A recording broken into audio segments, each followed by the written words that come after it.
안녕하세요. 배신의 장미입니다.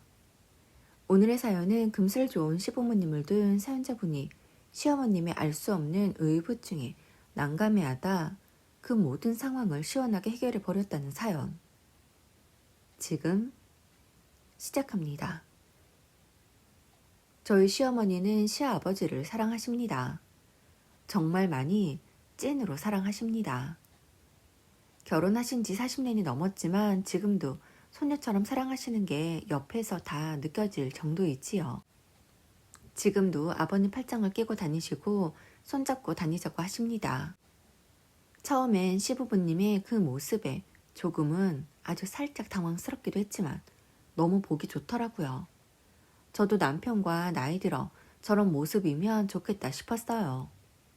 아버님도 어머님을 잘 챙기시고 말씀도 잘 들어주십니다. 크게 뭐라 하시는 거 없고 그저 어머님은 좋겠다. 아버님이 저리 다정하고 잘 해주시니 행복하시겠다 싶었어요. 그러면서 한편으론 아버님이 평생 달달하시니 우리 남편도 내게 그러겠구나 하는 기대도 했습니다. 어머니께선 평생을 아버님 회사에서 함께 일을 하셨다고 합니다. 아버님은 작은 회사를 운영 중이십니다. 주로 빌라나 아파트에 붙박이장을 짜놓는 일들을 하는 회사라고 하더군요. 원래는 아버님이 회사를 운영하시고 어머님은 집에서 살림과 육아를 하셨다고 합니다. 그런데 어느 날 어머님께서 지나가는 길에 아버님 회사에 방문을 했는데 다른 직원들은 외근을 모두 나가고 격리 직원과 아버님 둘만 남아있는 사무실을 보고는 오해를 하셨다고 합니다. 그날부터 불쑥불쑥 회사에 찾아오시고 아버님과 그 격리 직원과의 사이에 무슨 일이라도 생기는 게 아닐까 의심을 하셨다고 해요. 하지만 결단코 아버님은 그런 분이 아니셨고 그 격리도 결혼을 약속한 남자친구가 있었다고 해요. 어머님이 아버님에게 격리가 아버님을 좋아하는 것 같다고 하며 불안해하자 아버님은 그런 거 아니라고 이야기했지만 어머님은 믿지 못하고 계속해서 불안해하며 의심에 의심을 키워갔고 참다 못한 아버님이 그러면 매일 함께 출근을 하자고 했고 어머님은 그 다음 날부터 평생을 아버님 회사에 함께 출근을 하게 되었다고 합니다. 아버님이 사무실에 있을 땐 같이 사무실에, 아버님이 현장에 나갈 땐 함께 현장을 나가며 매일을 함께 하셨다고 해요. 그런데 제가 남편과 결혼을 하던 해 어머님이 계단에서 삐끗하며 넘어지시며 무릎 관절을 다치셨고 그로 인해 수술을 하게 되면서 출근이 어려워지셨습니다. 어머님께서는 아버님 식사부터 일거수일투족을 걱정하시기에 전 막연히 두 분이 아직도 서로 많이 사랑하시는구나 라고 생각했습니다. 저는 그간 제가 하고 싶었던 다른 일을 하기 위해 남편과 상의 후 결혼하고 1년은 쉬고 그 이후 일을 재개하기로 해 쉬고 있었습니다. 그렇다 보니 집에 계신 어머님이 심심하시다며 수시로 저를 부르셨어요. 제가 어머님의 그 부름이 귀찮거나 신경 쓰였다면 너무 싫었겠지만 그렇지는 않았기에 제가 일이 없을 땐 어머님과 통화를 하거나 뵈러 가서 말동무를 해드렸습니다. 그때 제가 그럴 수 있었던 건 저희 시누이가 외국에서 살고 있었거든요. 보고 싶은 딸이 결혼해 외국에서 살고 있는 데다 코로나로 2년이 넘도록 직접 만나지도 못하고 있으니 어머님이 딸에 대한 그리움이 얼마나 클까 싶어서 내가 딸이 될 순 없지만 내가 그 적적함을 달래는 드리자 싶었습니다. 어머님은 제게 백화점 쇼핑을 가자고 하실 때도 있었고 마트에 가자고 하실 때도 있었고 전통 오일장에 구경을 가자고 하실 때도 있었습니다. 저도 그렇게 돌아다니는 걸 좋아하기에 어머님의 다리에 무리가 가지 않는 선에서 같이 다니곤 했습니다. 가끔 제가 어머님 댁 근처를 지나갈 일이 있을 때 자신을 약속 장소로 데려가 달라고도 했습니다. 그런데 언제인가부터 어머님은 제가 아버님 회사 주변으로 가달라고 했습니다. 그래서 아버님 회사로 가면 차에서 내리지는 않으시고 회사에 누가 오고 가는지 보시고 아버님이 회사에서 나오는지를 보곤 아버님이 나오시면 집인 척 전화하며 뭐하냐 어디냐 등을 물으시곤 했습니다. 그럴 때면 아버님은 어디를 가고 있고 누구를 만날 예정이다 등의 이야기를 해주시곤 하더군요. 전 어머님을 바람쐬어 드리고 싶은데 어머님은 늘 아버님의 주변을 맴돌고 계셨습니다. 아버님은 늘 어머님 걱정이었어요. 다리는 좀 어떠냐, 먹고 싶은 건 없냐, 주말에는 어딜 가고 싶냐 하며 늘 아버님만 챙기셨어요. 저희 부부보다도 더 신혼부부 같아 보이기까지 했습니다. 그런데 하루는 어머님께서 울면서 전화를 하셨습니다. 집으로 당장 와 달라고 하시는 거예요. 깜짝 놀라 시댁으로 가보니 어머님 혼자 울고 계셨습니다. 휴일이었던 전날 집에서 함께 쉬고 있는데 아버님에게 업무 관련해 거래처 여자 사장이 전화를 했더라는 겁니다. 어머님이 그 여자가 왜 전화를 했냐고, 꼭 주말에 전화를 해야 하는 거냐며 분명 아버님에게 어떤 사인을 주기 위해 전화를 한 거라고 하셨다고 합니다. 그래서 아버님이 그런 거 아니라고, 어머님도 알고 계신 이번에 아파트 현장에 필요한 자재가 있는데 그게 좀 구하기 어려워 거래처에 부탁을 해두었고, 그걸 구했다고. 그런데 단가가 우리가 예상한 것과 차이가 있어서 그거 알려주면서 그래도 사용하겠냐고, 그러면 대량으로 주문해 주겠다는 연락이라고 하십니다. 어머님은 그 사람이 거래처 직원인 걸 알면서도 자신 모르게 이상한 분위기가 된 것 같다고 생각을 하셨던 거였고, 그 현장을 잡고 싶어 제게 회사 주변에서 잠복을 하자고 하신 거였어요. 하지만 그 어떤 어머님이 생각하시는 그런 상황은 없었습니다. 어머님이 이렇게 아버님의 주변 사람들을 끊임없이 의심하시는 이유는, 아버님은 그 연세에도 인물이 정말 좋으십니다. 게다가 매너도 좋으시고 다정하신 편이세요. 그렇다 보니 아버님이 젊었을 적에는 가정을 이루었음에도 사람들이 총각인 줄 모르고 고백도 많이 했었다더군요. 어머님이 아버님과 함께 일을 할 때에도 설마 옆에 있는 사람이 아내일까 싶은 생각에 아내일 거란 생각도 못하고 아버님에게 집적되는 걸 직접 다 목격하셨기에 아버님이 어머님 없이 일하는 그 순간순간이 모두 걱정이 되고 의심이 되는 듯 했습니다. 하지만 정작 아버님은 한 번도 다른 마음을 먹거나 허튼 짓을 한 적이 없었다고 하십니다. 처음엔 어머님의 부탁을 들어드리기 위해 어머님과 함께 했던 것인데 어느 순간 전 어머님의 염탐을 조력해주는 운전기사가 되어 있었습니다. 그래서 어머님에게 이건 아닌 것 같다고, 마트를 가시거나 바람 쐬고 싶다고 하실 때 모셔다 드리고 하는 건 얼마든지 할 수 있지만 더 이상 아버님의 뒤를 쫓기 위한 운전은 하지 않겠다고 했습니다. 그러자 어머님은 제게 그러지 말고 가끔 나랑 이렇게 같이 해줘. 그래야 내가 마음이 편할 것 같아. 나 나름대로 하루하루 안정을 찾는 방법이야. 어머니, 아버님께서 어머니께 그리 잘해주시고 사랑해 주시는데 뭐가 그렇게 불안하세요? 난 너희 아버지 믿어. 너희 아버지가 아니라 주변에 꼬이는 여자들이 싫은 거야. 누가 다녀가는지 알아야 마음이 편해. 어머님이 이리까지 하시는 데에는 어머님은 아버님에 비해 인물이 좋으신 편이 아니십니다. 게다가 아버님의 키는 180 가까운데 반해 어머님은 150cm가 조금 넘으십니다. 사람이 외모가 다는 아니죠. 그건 저도 너무나 잘 압니다. 그런데 어머님은 아버님에 비해 본인이 많이 부족하다고 생각하시더라고요. 그럴 때마다 아버님이 본인에게 아내밖에 없다. 자식들도 어머님이 제일이다. 아버지의 이상형은 어머님인 거 알지 않느냐 등의 이야기를 해주어야 마음의 안정을 찾으시곤 합니다. 그런데 이것도 하루 이틀이죠. 자식들은 어떤지 모르겠지만 저는 더 이상 하지 못하겠더라고요. 그런 행동들은 모두 어머님의 자존감이 낮아서 생기는 것들이었습니다. 그래서 남편에게 이야기했어요. 얼마든지 어머님과 시간을 보낼 수 있다고. 그런데 어머님이 아버님 뒤를 쫓고 종일 전전긍긍 하시는 걸 보고 있기 너무 힘들다고요. 아무렇지 않은 척 오늘은 그러지 않을 것처럼 병원에 가자고 부르시고 맛있는 거 해준다고 부르셔서는 결국엔 아버님 회사에 가보자고 하고 아니면 온갖 망상들을 하며 걱정하는 모습을 보고 있자니 어머님의 정신 건강이 다 의심이 될 정도라고 했습니다. 그러자 남편이 하는 말이 그런 행동에 장단을 맞추지 말라고 합니다. 그래서 이건 내가 단순히 장단을 맞춰주고가 아니라 분명 뭔가 이유가 있을 것 같다고.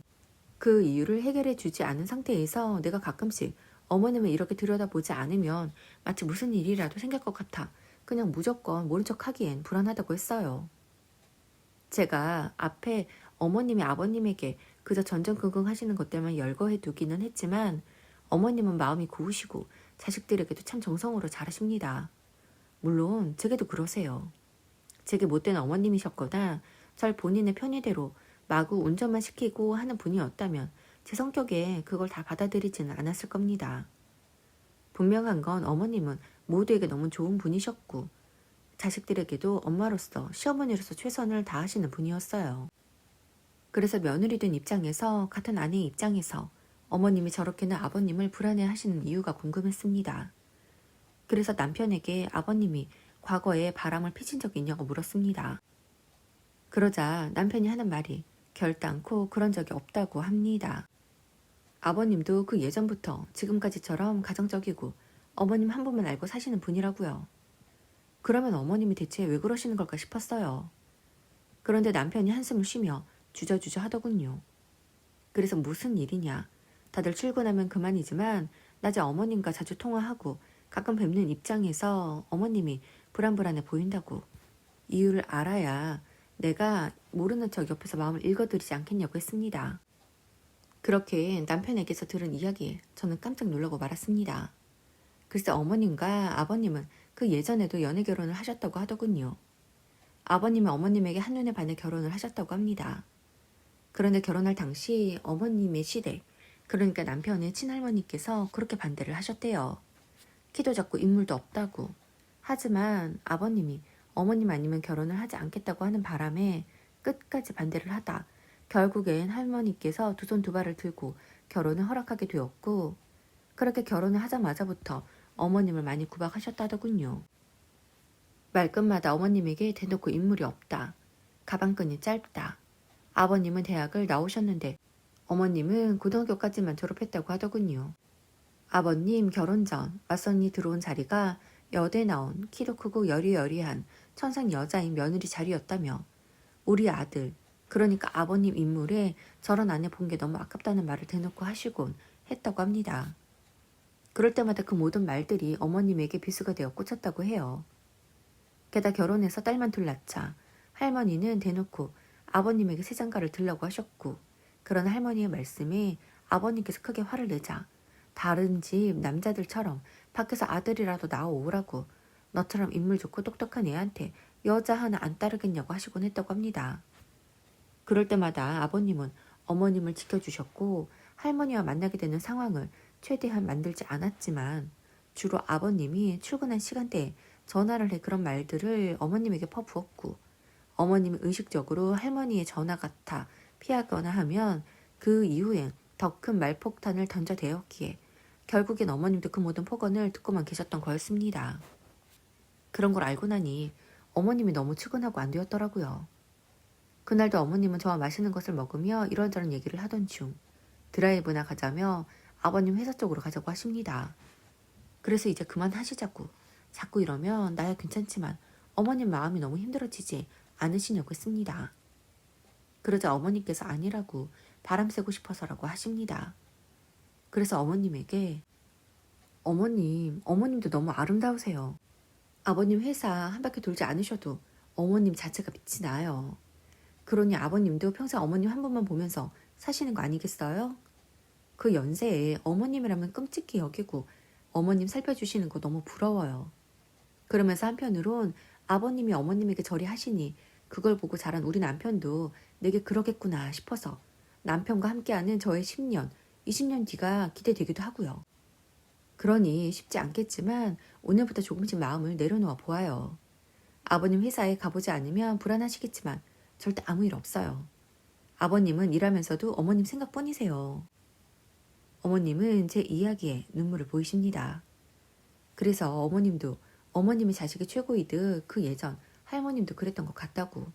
하지만 그게 좀 지나쳐서 어머님에게 상처를 주셨나 보다고 했습니다. 그러자 어머님은 깜짝 놀라시더니 눈물을 펑펑 흘리십니다. 그 모습을 보고 있자니 마음이 안 좋았어요. 세월이 흘렀어도 어머님이 환갑을 훌쩍 넘었어도 상처가 되어 아직도 가슴에 남아있구나 싶더라고요. 어머님에게 가슴에 있는 이야기를 아무도 모르게 제게만 뱉어나 보라고 했습니다. 한참을 주저거리던 어머님이 꺼낸 이야기는 남편에게 들은 이야기보다도 더 놀라웠습니다. 시할머니는 어머님에게 대놓고 못생겼다, 난쟁이, 똥자루만 하다는 말들을 하며 대체 어떻게 자신의 아들을 꼬신 거냐는 말들을 해대었고 어머님이 딸만 둘을 낳자 작은 며느리를 보아야겠다며 손이 귀한 집에 와서 어떻게 딸만 둘을 낳는 것이냐 저 딸들이 우리 아들, 딸이 맞냐는 말까지 했었다고 합니다. 그래서 저희 남편을 가졌을 때 이번에도 딸이면 어쩌나 하는 불안감에 10달을 보내었다고 하시더라고요. 그렇게 아들을 낳고 나자 할머님은 아들 하나를 더 낳으라고 하시더랍니다. 하지만 저희 남편을 낳을 때 셋째임에도 난산이 심해 하루를 꼬박 진통을 하다 제왕절개로 출산을 했고 이후에도 후유증이 심해 고생을 제법 하셨다고 합니다. 그런 모든 것들을 다 본 아버님이 더 이상 아이를 낳지는 말자고, 아들도 있으니 이제 우리 다섯이서 잘 살아보자고 하셨다고 합니다. 하지만 할머님은 계속해서 어머님에게 아들에 대해 압박을 하셨고, 하나 더 낳지 않으면 저희 아버님에게 밖에 살았다 오라고 할 거라고, 아무리 선비 같은 사람도 예쁜 여자가 곁에서 다정히 해주면 결국엔 넘어간다라는 그런 말씀들을 하시곤 했다고 합니다. 아버님이라면 철석같이 믿던 어머님도 할머님의 그런 말씀들이 계속되니 자꾸 마음의 불안이 커져갔고, 아버님을 지키고 가정을 지키고 싶은 마음에 아버님 회사에 같이 출근하며 일을 하게 되셨다고 하더라고요. 그 말들을 하며 어머님이 우시는데 너무 마음이 아팠습니다. 하지만 그렇게 본인이 직접 입 밖으로 모든 것을 이야기하며 울분을 토해내면 마음이 편안해질 것이기에 마음껏 우시라고 했어요. 그러면서 이젠 할머님도 안 계시지 않냐고, 그리고 아버님이 지금까지 살면서 어머님 속 썩인 적 있냐고, 한 번도 없지 않냐고 했습니다. 그러니 이제라도 마음 편히 아버님 믿고 저와 나들이도 가고 맛있는 것도 먹고 이제라도 전전긍긍하지 말고 남은 인생을 즐겨보시라고 했습니다. 대체 세상에 부러울 게 뭐냐고 했어요. 남편이 사랑해주고 돈도 잘 벌어오고 자식들 하나같이 잘 살면 그거 이상 뭘 바라냐고요. 어머님은 제 말을 곰곰이 듣더니 눈물을 훔쳐내십니다. 그리곤 알겠다고, 자신이 그간 한 번도 이런 마음을 말해본 적이 없어. 그저 다 내 탓인 것 같았고 자격지심 속에 갇혀 산 것 같다고 하십니다. 하루아침은 달라지지 않겠지만 노력해보겠다고, 조금 더 나를 괜찮은 사람으로 인정하면서 살아보겠다고 하십니다. 아버님이 이런 어머님의 마음을 어느 정도 알고는 계셨기에 늘 사랑한다, 네가 최고다라고 이야기는 해주셨지만 그냥 하시는 말씀이라고 생각했다고 해요. 할머니께서 말씀하시길 부모의 반대에도 우겨서 한 결혼이라 이제 와서 아닌 것 같다는 말 하지 못해 겉으로는 좋은 척, 사랑하는 척, 행복한 척 하는 것이라고 했다고 하더랍니다. 그 말을 다 믿을까 싶었지만 계속된 말과 상황들에 어머님도 모르게 세뇌가 된 것 같다면서요. 그날로부터 어머님은 스스로 조금씩 마음을 내려놓았습니다. 아버님 회사로 가보고 싶은 발걸음을 애써 붙잡으셨고, 너무 불안할 때면 아버님에게 식사 잘 하셔라 등의 문자로 대신하셨습니다. 그리고 그로부터 2년 가까이 지난 지금 어머님은 몰라보게 달라졌습니다. 많이 밝아지셨고 자존감도 높아지셨어요. 어머님이 달라지니 아버님도 편안해 보이십니다. 얼마 전 어머님이 제게 그러시더군요. 너무 고맙다고요. 딸들에게도 내색하지 못했는데 어쩌다 보니 제게 모든 모습을 보였다고. 그런데 자신을 이상하게 생각하지 않고 옆에서 도와주어서 힘들었지만 지금은 많이 편해졌다고요. 그래서 그제서야 말씀드렸습니다. 제가 대학에서 부전공인 상담하기라고요. 사실 부전공인 만큼 직접적으로 제가 누군가를 상담하는 직업을 가져본 적은 없이 공부만 했던 것이었지만 어머님의 고민 앞에서 저도 모르게 배웠던 것들을 기초로 해서 마음을 편안하게 해드리고 싶었던 것 같습니다. 지금 우리 시댁은 모든 것이 평화롭고 안정적입니다. 어머니께서 평생 안고 오던 불안함이라 언제 다시 또 불안하시고 자존감이 낮아질지는 모르겠지만 그럴 때면 또다시 어머님을 도와 착한 우리 어머님의 남은 인생이 편안할 수 있도록 하려고 합니다. 오늘도 함께 해주셔서 감사합니다. 지금까지 배신의 장미였습니다.